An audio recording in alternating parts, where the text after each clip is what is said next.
You're live with BBC News now. Iran has declared 5 days of mourning following the death of the country's president, Ebrahim Raisi, in a helicopter crash. President Raisi died along with the Iranian foreign minister when their helicopter came down near the border with Azerbaijan on Sunday.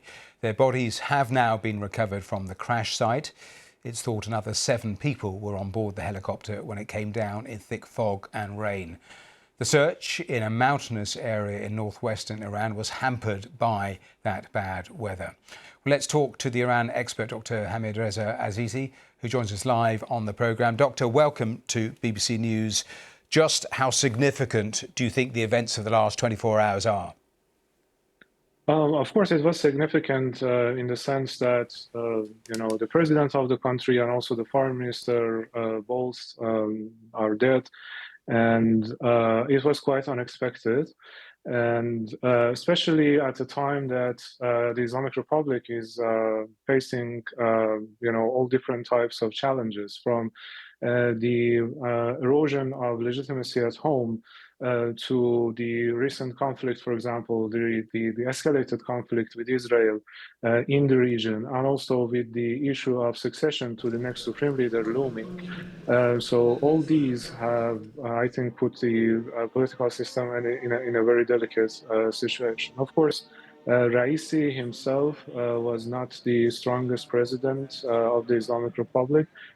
He actually had no basically strategic vision of himself and was a loyalist. But exactly this point, Raisi being a loyalist had made him kind of favorite candidate for running the presidency until the succession issue matters, and then probably also to be one of the candidates. But now, in all those matters, there's going to be a period of ambiguity, I think. Would you expect any sort of significant change, or would you expect basically continuity? Do you expect anything to fundamentally change domestically or with foreign policy?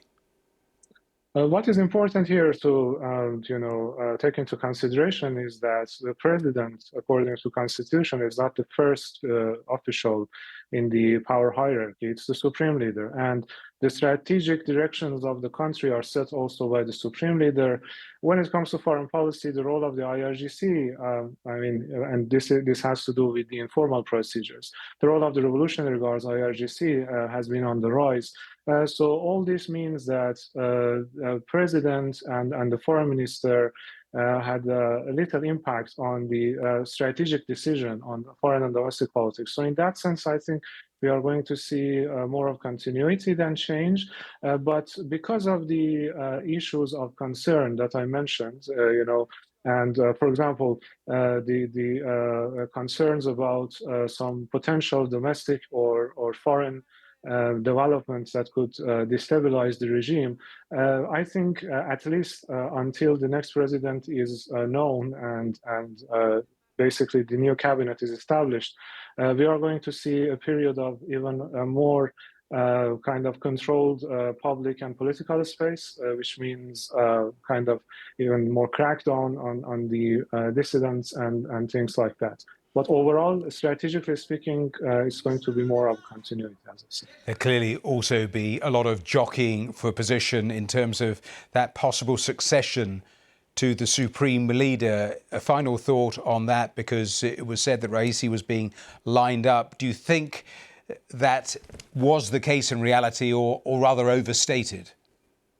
I think it was overstated. And even if he was the person in mind, for example, when we speak about the IRGC's core leadership or the current supreme leader, even if he was the main candidate, the poor track record of his presidency in terms of economic mismanagement, in terms of erosion of support even among the loyalists to the Islamic Republic, those things basically, I think, had decreased already his chances for being the next supreme leader. But having the position of president is important, of course, for any faction that is eyeing the next supreme leadership. So that is where the main significance of Raisi's death actually lies.